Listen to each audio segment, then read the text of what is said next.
Demokrasi kita pun harus kita cari jalan terbaik sendiri.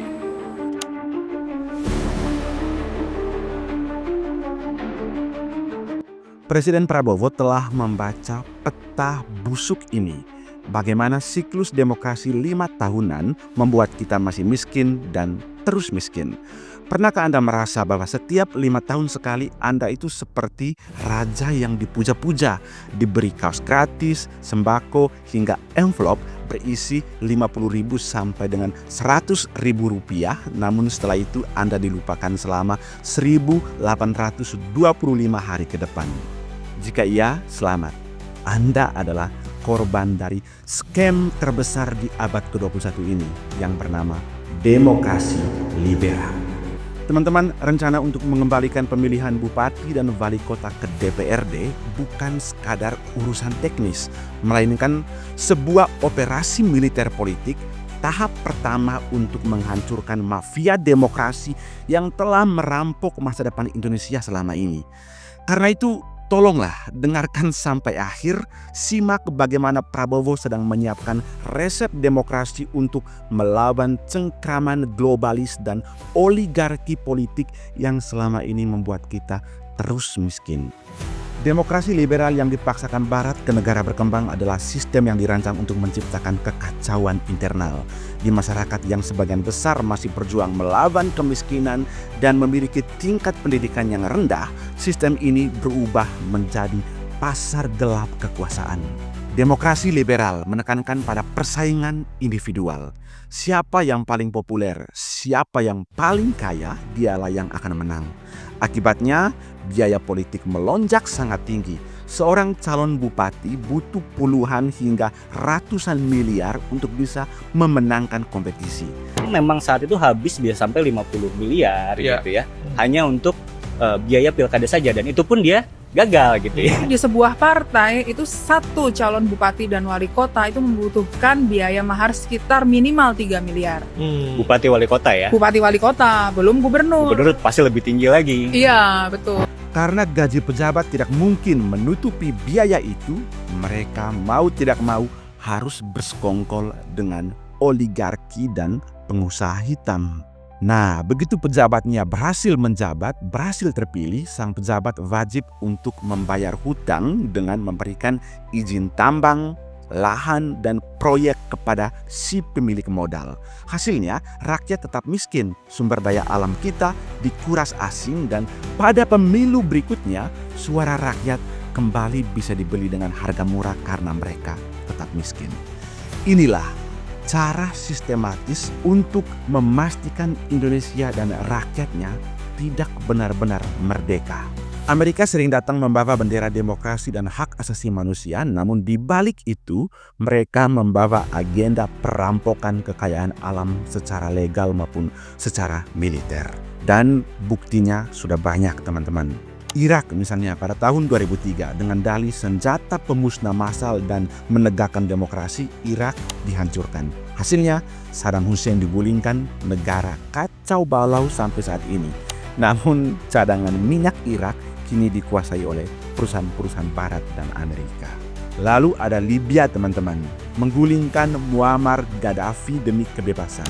Hasilnya Libya yang dulunya memiliki indeks pembangunan tertinggi di Afrika kini menjadi negara gagal dengan pasar budak di mana-mana, sementara cadangan minyak dan emasnya dijarah.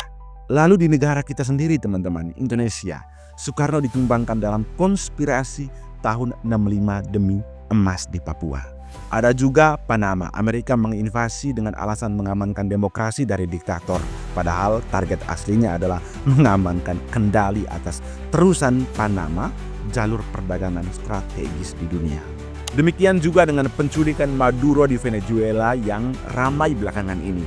Ternyata terkuak alasannya akhir-akhir ini, teman-teman. Trump ingin menjadi presiden Venezuela dan ingin mengendalikan cadangan minyak terbesar dunia di negara itu. Image of himself saying that he's the acting president of Venezuela. Arjun joining us. Arjun, this is absolutely after saying that the United States is, in charge of Venezuela.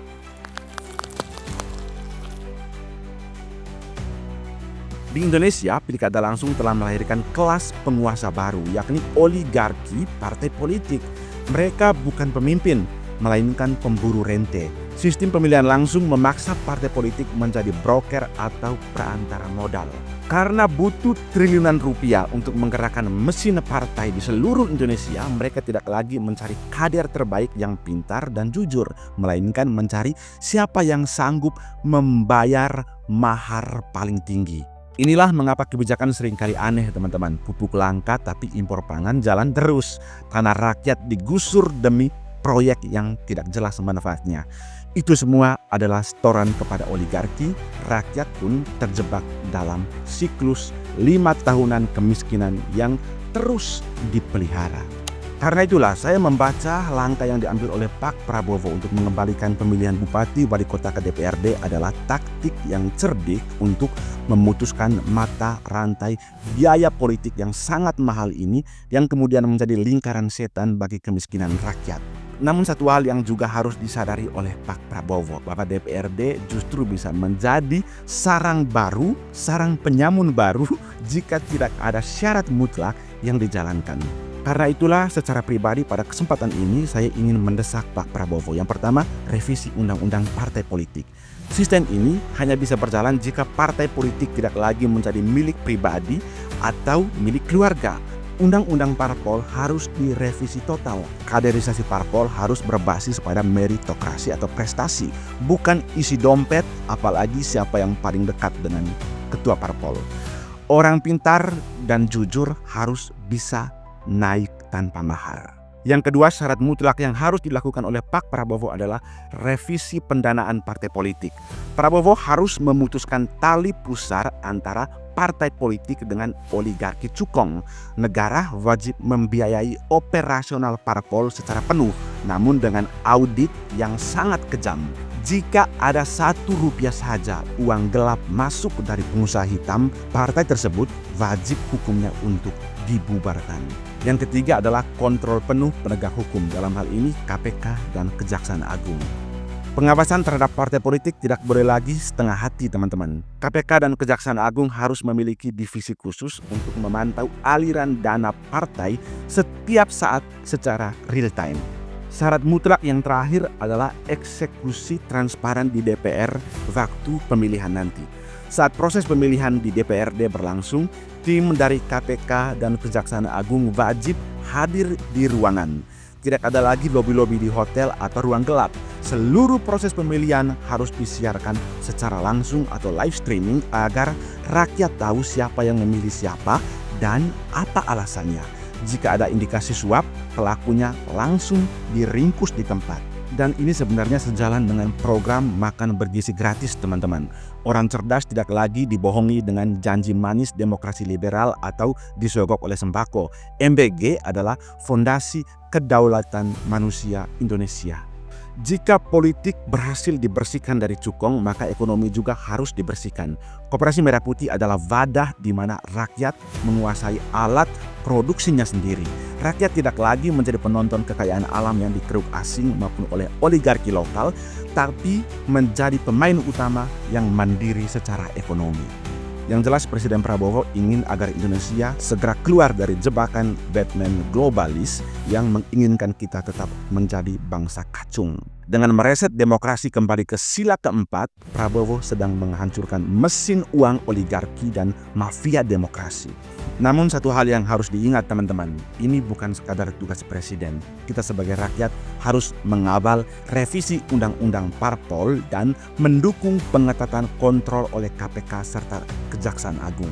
Kita juga wajib hukumnya untuk mengawal undang-undang perampasan aset yang sekarang ini maju mundur di DPR. Demokrasi musyawarah atau pemilihan tak langsung bukan berarti kita mundur, teman-teman. Ini yang harus kita ingat, melainkan melompat maju melampaui kegagalan demokrasi liberal yang sudah usang dan menjebak kita selama ini untuk hidup dalam kemiskinan 7 turunan.